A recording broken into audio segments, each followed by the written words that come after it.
किसी किराए के मकान का सस्ते में मिल जाना किस्मत की बात होती है, लेकिन वो मकान जिसका है और वहां जो जो रहता है, क्या उन पर भरोसा किया जा सकता है?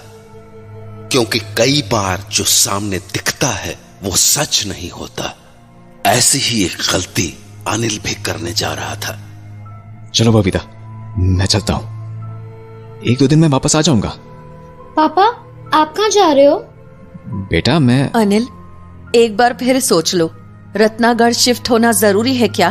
वो जगह ठीक नहीं है, तुम भी जानते हो। हम अपने बच्चों के साथ ऐसी जगह पर कैसे रहेंगे जहां लोग जाने से भी घबराते हैं? बबीता, ये क्या बोल रही हो? मैंने कहा था ना, ये सब बेकार की बातें हैं। तुम ज्यादा मत सोचो, मैं 1-2 दिन में लौट आऊंगा। लेकिन अनिल, वो जगह अच्छी नहीं है।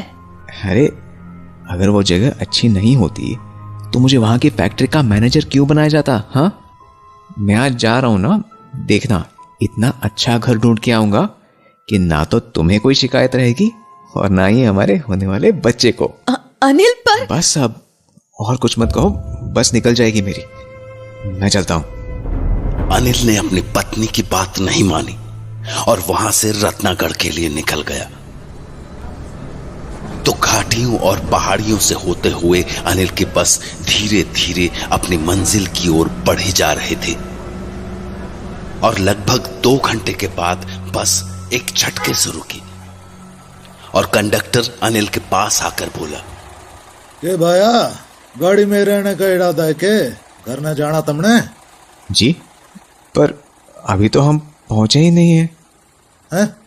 तो और कत्थे जाना है तुमने? आ तो गया राजसमंद। जी, लेकिन मुझे तो रत्नागढ़ जाना है। रत्नागढ़?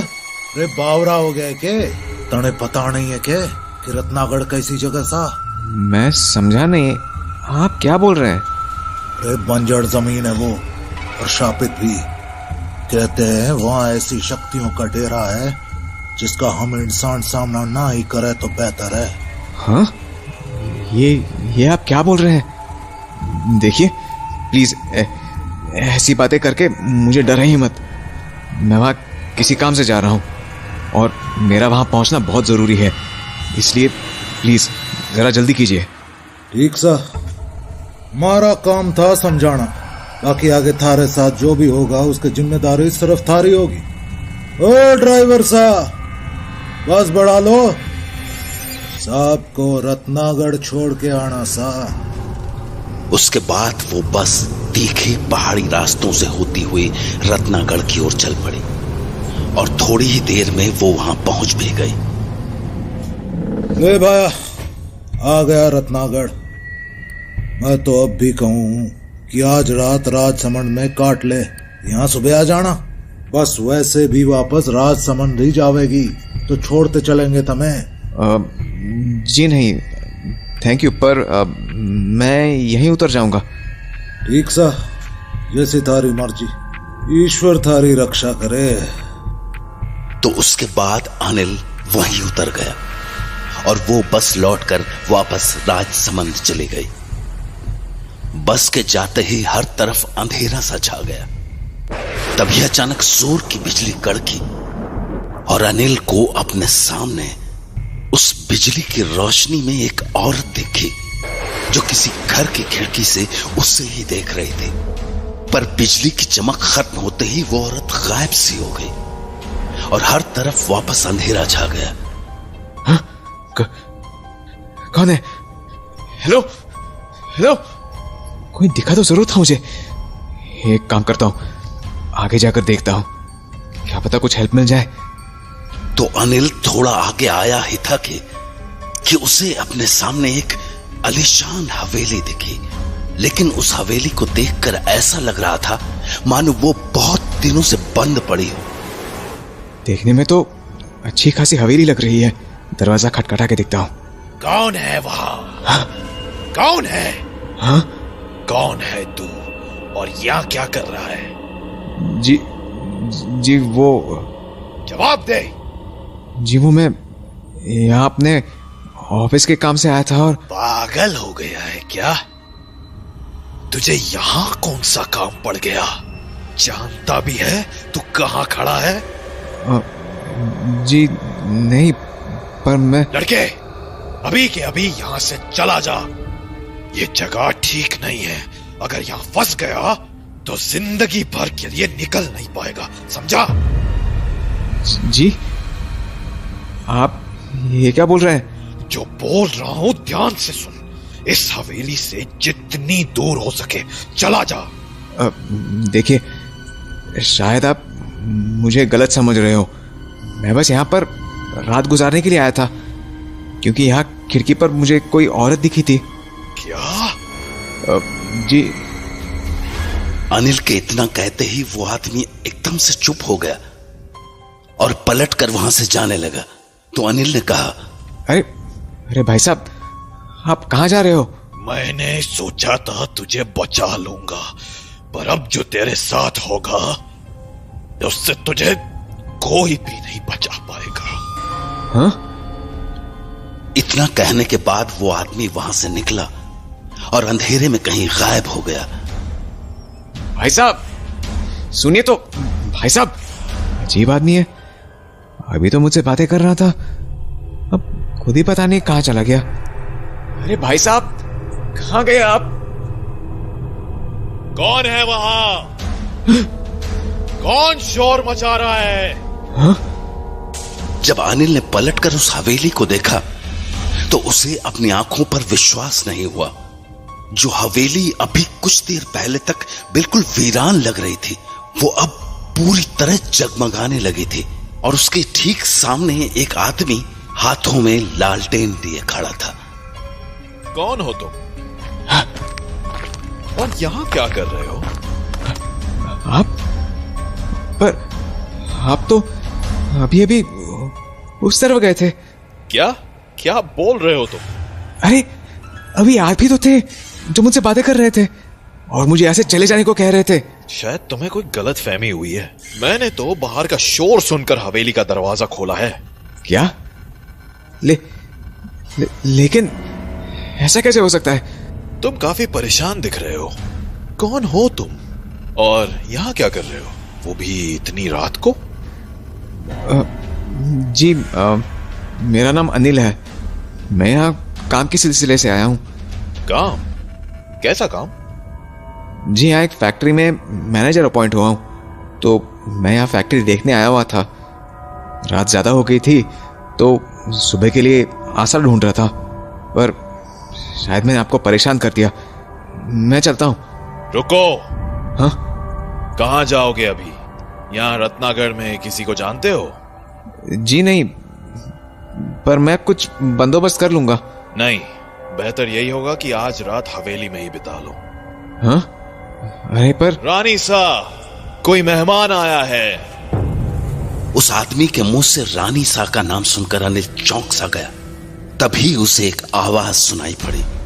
मेहमान को हवेली में ले आओ, मैं अभी आती हूँ। रानी की आवाज सुनकर ऐसा लग रहा था मानो किसी राजघराने की महारानी ने आदेश दिया हो।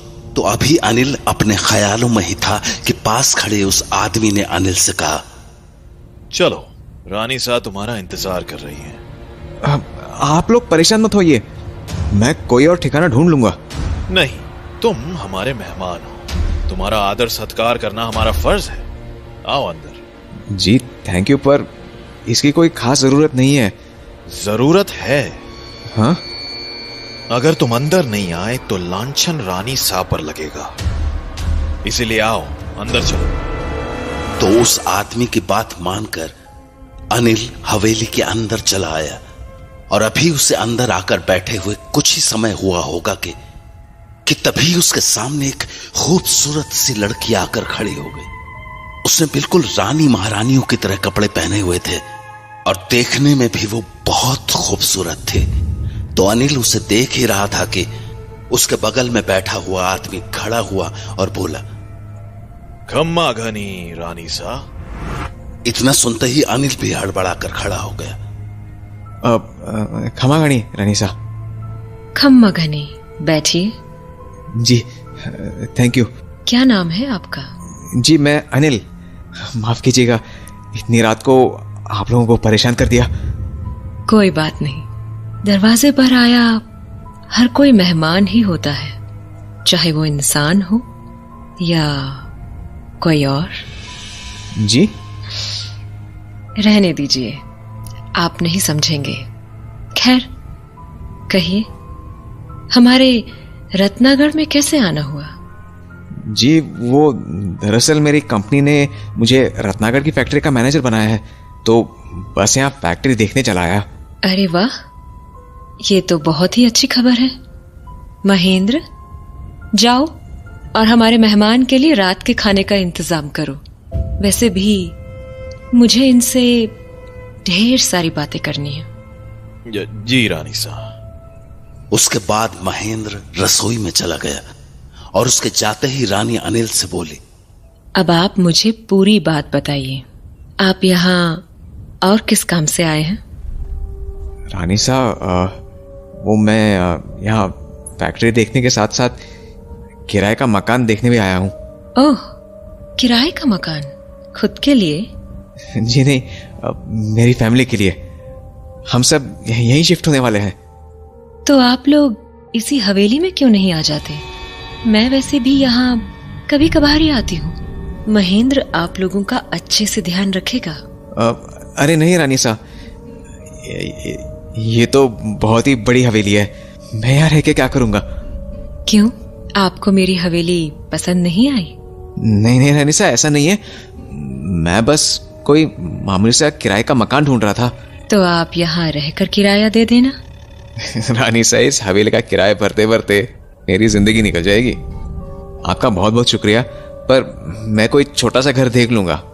पर मैंने आपसे कहा ना, मैं यहाँ ज्यादा नहीं रहती, यह हवेली खाली ही रहती है। आप यहाँ आराम से कम किराए पर भी रुक सकते हैं। पर मैं तो 8-9 हजार के अंदर घर देखने वाला था।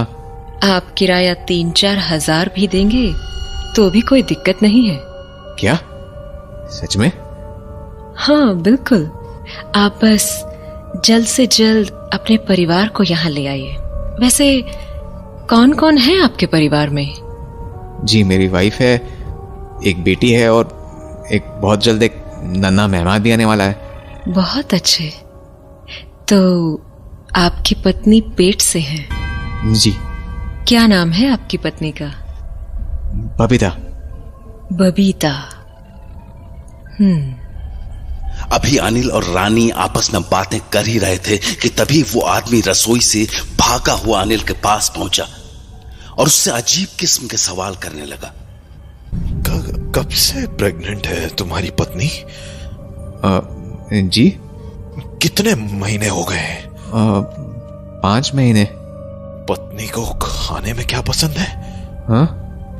डिलीवरी कब है बच्चे की? आप ये आप बताओ मुझे। ये आप किस तरह की बात कर रहे हैं? माफ कीजिएगा, दरअसल महेंद्र इन बातों पर थोड़ा ज्यादा ही उत्सुक हो जाता है। क्यों, है ना महेंद्र? जी रानी साहब, माफ कीजिएगा। मुझे लगता है तुम्हें अपना ध्यान खाना बनाने पर देना चाहिए। जी रानी साहब। रानी के इतना कहते ही महेंद्र वापस रसोई में चला गया, मानो वो रसोई की ओर अपनी मर्जी से नहीं बल्कि डर की वजह से जा रहा हो। तो उसके जाते ही अनिल बोला, रानी साहब, ये महेंद्र जी इतने ज्यादा परेशान क्यों दिख रहे थे? वो दरअसल उसकी पत्नी के साथ गर्भ के 5वें महीने में कुछ अनहोनी हो गई थी, शायद इसलिए वो उस बात को भूल नहीं पाया है। क्या मैं जान सकता हूँ कि उनके साथ क्या हुआ था? नहीं, ये उसका व्यक्तिगत मामला है, और वैसे भी मेहमानों को इतना सवाल करना शोभा नहीं देता, है ना? जी रानी साहब, माफ कीजिएगा। रानी से बात करने के बाद अनिल के मन में कई तरह के सवाल उठने लगे थे, क्योंकि रानी के बात करने का अंदाज कुछ अजीब सा था। ऐसा लगता था मानो उसकी हर बात में कोई राज छिपा हो। धीरे धीरे रात गहराने लगी थी। और कुछ ही देर में महेंद्र ने डाइनिंग टेबल पर खाना लगा दिया था। पूरी की पूरी डाइनिंग टेबल तरह तरह के पकवानों से भरी हुई थी। ये इतना सारा खाना बनाने की क्या जरूरत थी महेंद्र जी? मैं इतना थोड़े खा पाऊंगा। आप हमारे मेहमान हैं, आपकी खातिरदारी करना हमारा फर्ज है। खाना शुरू कीजिए। अनिल ने अपने खाने की तरफ देखा ही था कि उसे अपनी कटोरी में रानी का मुस्कुराता हुआ चेहरा दिखा और चेहरे को देखते ही उसके होश उड़ गए। अनिल के घबराए हुए चेहरे को देखकर रानी बोली, डर से अक्सर भूख मर जाया करती है। खाना खाइए, क्या पता आगे ऐसी दावत का मौका मिले या ना मिले। जी वो मेरा पेट भरा हुआ है, मुझे खाने का मन नहीं हो रहा। महेंद्र, जी रानी साहब। हमारे मेहमान को उनका कमरा दिखा दीजिएगा, उनके सोने का वक्त हो चुका है। इतना कहकर रानी डाइनिंग टेबल से उठकर चली गई। रानी के जाते ही महेंद्र ने अनिल से पूछा, तुम्हें सच में भूख नहीं है? जी। तो चलो मैं तुम्हें तुम्हारा कमरा दिखा देता हूँ। दरअसल मैं सोच रहा था कि मैं हवेली के बाहर ही रुक जाऊंगा। आप लोगों को तकलीफ देना अच्छा नहीं लग रहा मुझे। रानी सा का आदेश है, तुम मेहमान हो, तुम्हें हवेली में बुलाने के बाद ऐसे नहीं छोड़ सकते। आ जाओ, कमरा दिखा दूं। महेंद्र की बात को अनिल मना नहीं कर पाया और वो उसके साथ एक कमरे में चला आया। कमरा काफी बड़ा था। सामने एक बड़ा सा बिस्तर था और उसके ठीक पीछे एक बड़ी सी खिड़की थी जिस पर खूबसूरत पर्दे लगे हुए थे। कमरे में आने के बाद महेंद्र ने एक पानी की बोतल को बेड के सिरहाने रखते हुए कहा, आज रात यहीं आराम कर लो और कोई भी जरूरत हो तो सामने का दरवाजा खटखटा देना। मैं वहीं सोता हूं। ध्यान रहे, मुझे आवाज मत लगाना वरना रानी साथ जाग जाएंगी। जी ठीक है। इतना कहने के बाद महेंद्र वहां से चला गया। अनिल भी अब आराम से बिस्तर पर लेट गया। उस मखमली बिस्तर पर लेटते ही उसे नींद आ गई, पर कुछ ही देर बाद उसे अपने पीछे वाले खिड़की के पर्दे के सरकने की आवाज आने लगी, मानो कोई उसे अपने हाथों से धीरे धीरे हटा रहा हो। तो जब अनिल ने अपनी आंखें खोली तो उसे अपने सामने एक परछाई सी दिखी, मानो खिड़की के पीछे कोई खड़ा हो। पर जब उसने पीछे पलट कर देखा तो वहां कोई नहीं था, पर वो पर्दे अपनी जगह से हटे हुए जरूर थे, जिसे देख के अनिल और भी घबरा गया। कौन है? कौन है बाहर? हेलो? तभी अनिल की आवाज सुनकर महेंद्र भागा भागा कमरे में चला आया। क्या हुआ? हाँ? क्यों शोर मचा रहे हो? मना किया था ना शोर करने से। अरे पर मुझे लगा मेरे कमरे में कोई था। कोई था? क्या मतलब कोई था? वो मेरे पीछे की खिड़की पर ऐसा लगा जैसे कोई था। हाँ? अभी तो नहीं होना चाहिए था ये। जी? तुमने किसी का चेहरा देखा था? पता नहीं, मुझे ठीक से याद नहीं। हो सकता है मेरा वहम होगा। मैं ऐसा करता हूं, तुम्हारे लिए कुछ और भी रख देता हूं। हाँ? अरे नहीं नहीं, मुझे कुछ नहीं चाहिए। पानी की बोतल यहाँ रखी तो है, मैं बस थोड़ा सा पानी पी लेता हूँ। इतना कहकर अनिल ने अपने सामने रखी बोतल को उठाया ही था कि महेंद्र चिल्ला कर बोला, नहीं, बोतल वापस रखो। सॉरी, पर मुझे पानी पीना था। ये बोतल पानी पीने के लिए नहीं है। हाँ? क्या मतलब? देखो, जो मैं कहने वाला हूं उसे बहुत ध्यान से सुनना। हाँ? ये जगह ठीक नहीं है। आज की रात गुजार लो और सुबह होते ही तुम इस हवेली से चले जाना। हाँ? क्या? हाँ। ये आप क्या बोल रहे हैं? अभी थोड़ी देर पहले तो आप और रानी साहब मुझे यहाँ रुकने को बोल रहे थे, मुझे यहाँ किराए पर रहने के लिए जगह भी दे रहे थे। फिर अब आप ऐसे क्यों बात कर रहे हैं? ये बहस का वक्त नहीं है, इसीलिए जितना कह रहा हूं मान लो। तुम पढ़े लिखे हो, मैंने पूरी बात समझाई तो विश्वास नहीं कर पाओगे, इसीलिए बेहतर यही होगा कि सुबह होते ही तुम इस हवेली से चले जाओ। मैं अभी तुम्हें जाने के लिए नहीं कहूंगा, क्योंकि अभी खतरा ज्यादा होगा। क्योंकि अगर उसने तुम्हें अभी देख लिया तो तुम लौट कर कभी घर नहीं जा पाओगे। हाँ? जी आप ये कैसी बातें कर रहे हैं? और कौन देख लेगा मुझे? आप किसकी बात कर रहे हैं? इस बॉटल को अपनी जगह से मत हिलाना और सुबह होते ही यहां से चले जाना। और हाँ, भूल से भी पर्दे हटाकर बाहर मत देखना। शुभ रात्रि। इससे पहले कि अनिल कुछ कह पाता, महेंद्र वहां से चला गया। पर उसकी बातें सुनने के बाद अनिल का पूरा शरीर ठंडा पड़ गया था। उसके मन में हजारों सवाल उठ रहे थे, मगर उनका जवाब देने वाला कोई नहीं था। तो वो डरते डरते अपने बिस्तर पर दूसरी ओर तकिया लगाकर लेट गया। उसे अब भी रह रहकर महेंद्र की पर्दे हटाकर न देखने वाली बात याद आ रही थी, और बार बार उसकी नजर सामने के पर्दे पर चली जा रही थी। पर शायद लंबे सफर से अनिल इतना ज्यादा थक चुका था कि कुछ ही देर में उसकी दोबारा आंख लग गई। पर जैसे ही घड़ी में 3 बजे अनिल को नींद में ही किसी की आवाज सुनाई देने लगी, किसी औरत की आवाज। अनिल, अनिल, मेरे पास आओ अनिल, मैं तुम्हारा इंतजार कर रही हूं। आ जाओ, आओ मेरे पास। तभी उसके सिरहाने पड़ी शीशे की बोतल अचानक जमीन पर गिरकर टूट गई। बोतल टूटने की आवाज सुनकर महेंद्र भागा भागा उसके कमरे में आ गया। ये क्या किया? मैंने मना किया था ना इस बोतल को छूने से। इसे हाथ क्यों लगाया? अरे मैंने इस बोतल को छुआ भी नहीं है। तो फिर ये जमीन पर कैसे गिर गई? अरे मुझे नहीं पता। पहले तो मुझे ऐसा लगा जैसे कोई मुझे बुला रहा है, और उसके बाद जैसे ही मेरी आंख खुली, ये बोतल अपने आप जमीन पर गिर गई। क्या? हाँ। नहीं नहीं, ये ठीक नहीं है। हाँ जी? इसका मतलब वो इस कमरे में आ चुकी है। रात के 3 बज चुके होंगे। हाँ, 3:15 हो रहे हैं। पर आप कहना क्या चाह रहे हैं? मामला बहुत बिगड़ चुका है, क्योंकि उसका खेल शुरू हो चुका है। खेल? किसका खेल? रानी सा का खेल। रानी सा का? अरे आप ठीक से क्यों नहीं बताते कि आखिर बात क्या है? यहाँ पर आखिर चल क्या रहा है? हाँ? ये किसकी रोने की आवाज है? कहीं कहीं रानी सा की तो नहीं? हमें जाकर देखना चाहिए। नहीं। हाँ? क्या? क्या मतलब नहीं? ये सवाल जवाब का वक्त नहीं है। मेरी बात ध्यान से सुनो।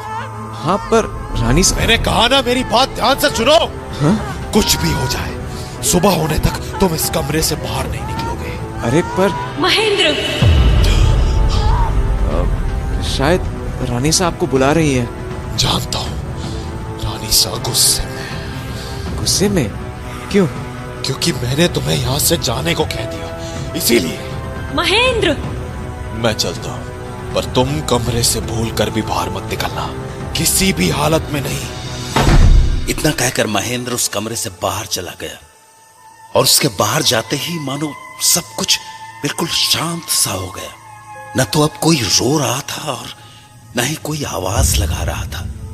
पर इससे पहले कि अनिल इस सब का मतलब समझ पाता, उसके कमरे के बाहर से किसी के मंत्र पढ़ने की आवाज आने लगी। हाँ? ये कैसी आवाजें हैं? ऐसा लग रहा है जैसे कोई मंत्र पढ़ रहा है, पर कौन? हाँ? ये इन मंत्रों में मुझे अपना और बबीता का नाम क्यों सुनाई दे रहा है? ये यहाँ पर हो क्या रहा है? अभी अनिल उन मंत्रों के बारे में सोच ही रहा था कि अचानक वो आवाजें आनी बंद हो गई, और फिर अचानक किसी आदमी के चीखने की आवाजें आनी शुरू हो गई। हाँ? ये तो महेंद्र की आवाज है। पर वो इस तरह क्यों चिल्ला रहे हैं? वो ठीक तो है? क्या करूं? बाहर जाकर देखूं क्या? पर उन्होंने तो मुझे बाहर निकलने से मना किया है। नहीं, मैं ऐसे हाथ पे हाथ धरे नहीं बैठ सकता। वो मुसीबत में है, मुझे बाहर जाना ही होगा। तो इसके बाद अनिल एक झटके से अपने कमरे का दरवाजा खोलकर बाहर आ गया। बाहर उसे महेंद्र तो नहीं दिखा, पर उसके सामने रानी जरूर खड़ी थी, जो उसे ही देखकर मुस्कुरा रही थी। महेंद्र ने बाहर निकलने से मना किया था ना, फिर भी आप बाहर आ गए। चलिए, अब आप भी हमेशा यहीं रहेंगे। अनिल को जब तक रानी की कही बात समझ आती, उसे अपने बगल से महेंद्र की आवाज आई। तुम कमरे के बाहर क्या कर रहे हो? मना किया था ना बाहर निकलने से। अरे पर मुझे आपके जोर जोर से चीखने की आवाजें आ रही थी, इसलिए मैं... वो मैं नहीं था। हाँ? तो फिर कौन था? तुम ये बातें छोड़ो और मुझे ये बताओ कि कमरे से बाहर आकर तुमने किसी को देखा तो नहीं था ना? हाँ, देखा था ना। रानी सा अभी यही थी। क्या? हाँ, पर इसीलिए मैंने तुम्हें कमरे के अंदर रहने को कहा था।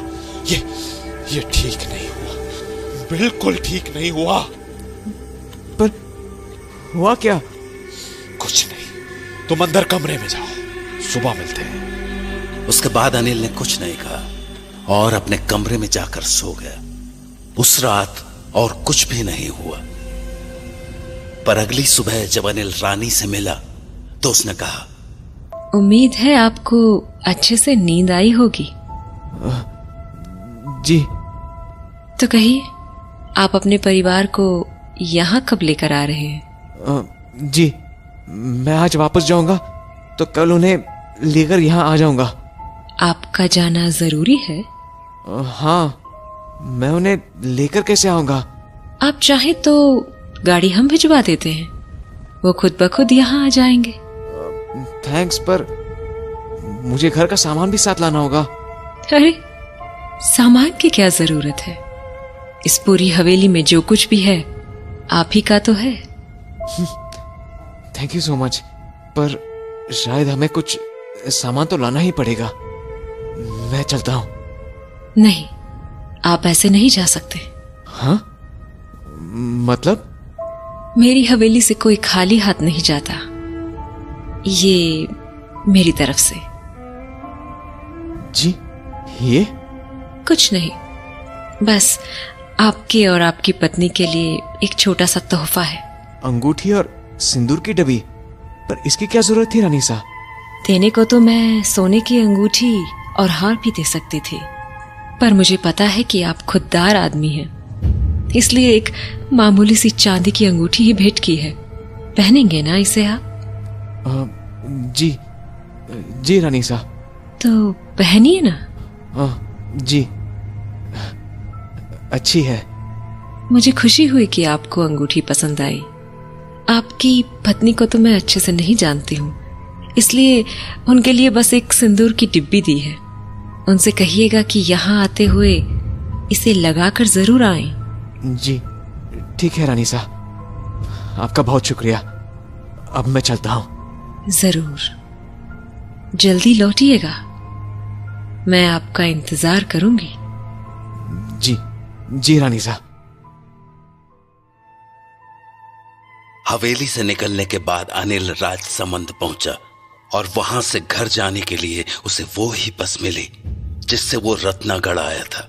अनिल अपनी सीट पर बैठा ही था कि तभी बस के अंदर एक बुढ़िया घुसी और वो कंडक्टर उस पर चिल्लाने लगा। ए बुढ़िया, तू फिर आ गई? मना किया है ना तुझे बस में चढ़ने से, किराया तू दे ना सके, बस फालतू में बस में चढ़े जावे है। अरे अब तो छोड़ दे, अपने बेटे को ढूंढना, छोड़ के चला गया वो तुझे। ऐसा मत बोल, वो मुझे छोड़ के कहीं नहीं जाएगा। अच्छे से जानती हूँ मैं कि वो कहाँ है, बस अब वो मेरे पास लौट नहीं पा रहा है। हाँ, तेरी ये कहानी सुन के थक गया सू मैं, जा अंदर जाकर बैठ जा। कंडक्टर के इतना कहते ही वो बुढ़िया धीरे कदमों से चलती हुई अनिल के बगल वाली सीट पर आकर बैठ गई। अनिल उस बुढ़िया को देख ही रहा था कि तभी कंडक्टर ने उससे कहा, के भाया लौट आए रत्नागढ़ से, हो गया थारा जरूरी काम? जी हो गया। उसके बाद कंडक्टर कुछ नहीं बोला, पर रत्नागढ़ का नाम सुनते ही वो बुढ़िया एकदम से अनिल की तरफ मुड़ गई। तू रत्नागढ़ से आ रहा है? जी। तुझे वहाँ मेरा बेटा मिला था क्या? बेटा? अम्मा, मुझे कैसे पता होगा आपके बेटे के बारे में? मैं तो पहली बार गया था रत्नागढ़। वो वही रहता है सालों से। ओह, पता नहीं अम्मा, मैं नहीं जानता। तू रत्नागढ़ में कहाँ रुका था? वो हवेली है ना, रानी सा की, वहीं पर। हवेली? जी। फिर तो तूने मेरे बेटे को देखा होगा ना? वो उसी हवेली में तो रहता है। हाँ, कहीं आप महेंद्र की बात तो नहीं कर रही? हाँ, वही तो है मेरा बेटा। कैसा है वो? 10 साल से उसका चेहरा नहीं देखा मैंने। अरे क्यों, वो आपसे मिलने नहीं आया? नहीं, 10 साल हो गए, पर मेरा महेंद्र उस हवेली से कभी लौटा ही नहीं। 10 साल? पर इतने सालों में वो आपसे मिलने क्यों नहीं आया? मुझे पता नहीं बेटा। जाते वक्त अपने साथ अपनी बीवी को भी ले गया था वो भी तब जब से वो पेट से थी। मैंने बहुत समझाया था उसे, पर उसने मेरी एक बात नहीं मानी, और वहाँ जाते ही मेरी बहू खत्म हो गई। रह गया तो बस मेरा बेटा महेंद्र, अकेला। फिर भी कभी मेरे पास वो लौट कर नहीं आया। न जाने ऐसा क्या लगाव हो गया है उसे उस खाली हवेली से। खाली हवेली? हाँ, हवेली वीरान ही तो है। महेंद्र के अलावा कोई नहीं रहता है वहाँ। अरे नहीं, रानी सा भी रहती है वहाँ। मैं तो खुद उनसे मिलकर आ रहा हूँ। अब मुझ बूढ़ी को ज्यादा नहीं पता है बेटा। मैं तो वही बोलती हूँ जो लोग कहते हैं। मुझे तो बस अपने बेटे की चिंता लगी रहती है। उस बुढ़िया की बातें सुनकर अनिल को दुख तो हुआ, पर वो इस मामले में ज्यादा कुछ कर भी नहीं सकता था। इसलिए उसने अपनी आंखें बंद की और घर पहुंचने का इंतजार करने लगा। उस शाम घर पहुंचकर जब अनिल ने अपनी पत्नी से रत्नागढ़ चलने के लिए कहा तो वो बोली, पर इतनी जल्दी क्या है? आपने तो अभी तक फैक्ट्री भी नहीं देखी है। अरे फैक्ट्री तो मैं वहाँ जाने पर ही देख लूंगा, वो तो मेरी ही कंपनी की ब्रांच है।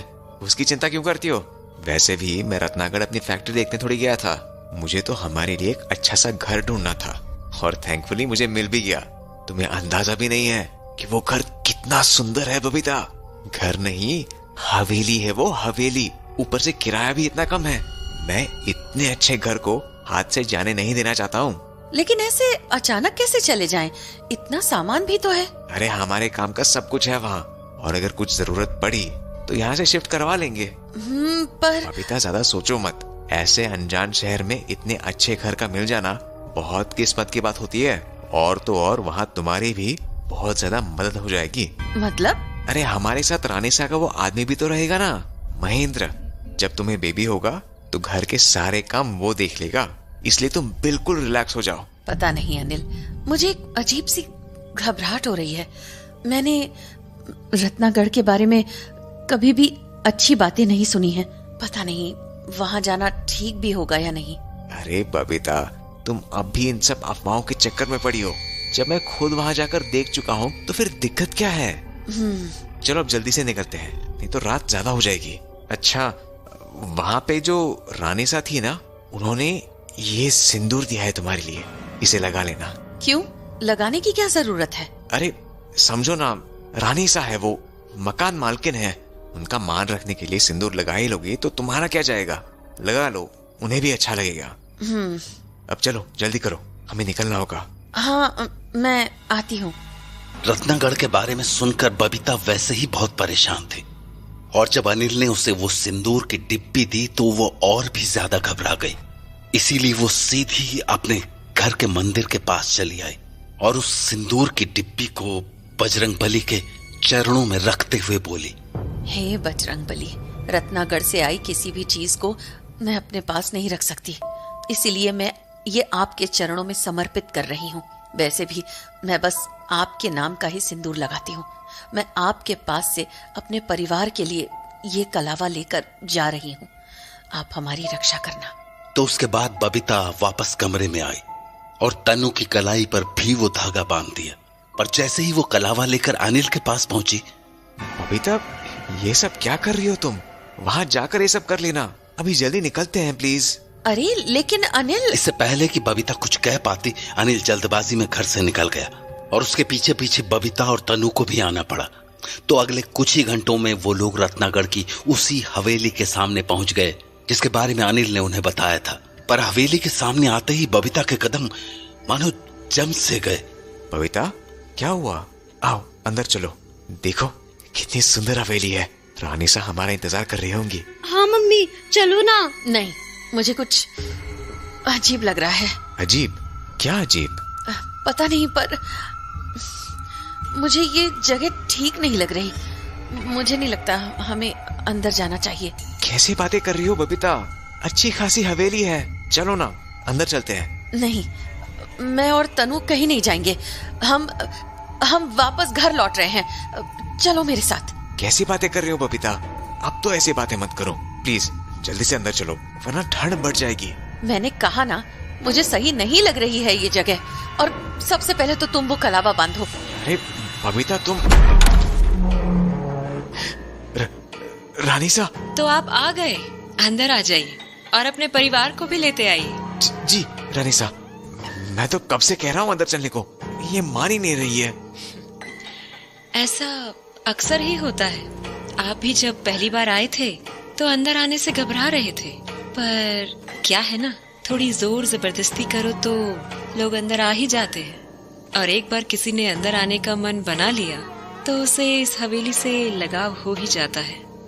खैर, मैं आप लोगों का इंतजार करूंगी। उम्मीद है अनिल आपको हमारे पास ले ही आएंगे। खम्मा घनी। उसके बाद रानी वहां से चली गई, पर उसके जाते ही अनिल की अंगूठी में एक अजीब सी रोशनी सी हुई और वो मानो पागल सा हो गया। चल अंदर, हम रानी से को और इंतजार नहीं करा सकते। अनिल, ये तुम कैसी बातें कर रहे हो? बोला ना अंदर चल। पापा, आप गुस्सा क्यों हो रहे हो? सवाल करना बंद कर, अंदर चल चुपचाप। नहीं, हम कहीं नहीं जाएंगे। ठीक है, तू ऐसे नहीं मानेगी, मुझे दूसरे तरीके अपनाने होंगे। अनिल, क्या कह रहे हो तुम? तू अंदर आने से मना कर रही है ना, पर अपनी बेटी के पीछे पीछे तो तू भागी भागी आएगी। चल रे लड़की, हमें हवेली में जाना है। हाँ पापा? तनु कहीं नहीं जाएगी। ऐसे कैसे नहीं जाएगी? अभी घसीट कर ले जाऊंगा मैं इसे अंदर। अनिल नहीं, ये क्या बोल रहे हो? हे बजरंग बली, रक्षा करो। ए लड़की, चल। अनिल ने तनु का हाथ पकड़ा ही था कि एक जोर की बिजली कड़की और अगले ही पल अनिल जमीन पर अपने हाथ को पकड़कर बैठ गया। अनिल? पापा, क्या हुआ? ये तुम ठीक नहीं कर रही हो, बिल्कुल ठीक नहीं कर रही हो। तुम रुको, तुम्हें रानी सा ही ठीक करेंगे। मैं उन्हें बुलाकर आता हूँ। इतना कहते ही अनिल भागता हुआ हवेली के अंदर चला गया और बबीता और तनु उसे एकटक देखते रह गए। मम्मी, ये क्या हो रहा है पापा को? वो इतने गुस्से में क्यों हैं? और वो अकेले अंदर क्यों चले गए? इससे पहले कि बबीता कुछ बोल पाती, उन्हें हवेली के अंदर से अनिल की जोरों की चीखने की आवाजें आने लगी।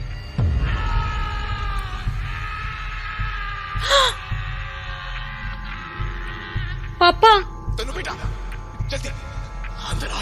हाँ, पापा बुला रहे हैं। चलो मम्मी, लगता है पापा को चोट लगी है। नहीं बेटा। हाँ? हम अंदर नहीं जाएंगे। क्या? पर क्यों मम्मी? देखो ना, पापा को दर्द हो रहा है, वो हमें बुला रहे हैं। नहीं तनु, वो तेरे पापा नहीं है। हाँ? पापा नहीं है?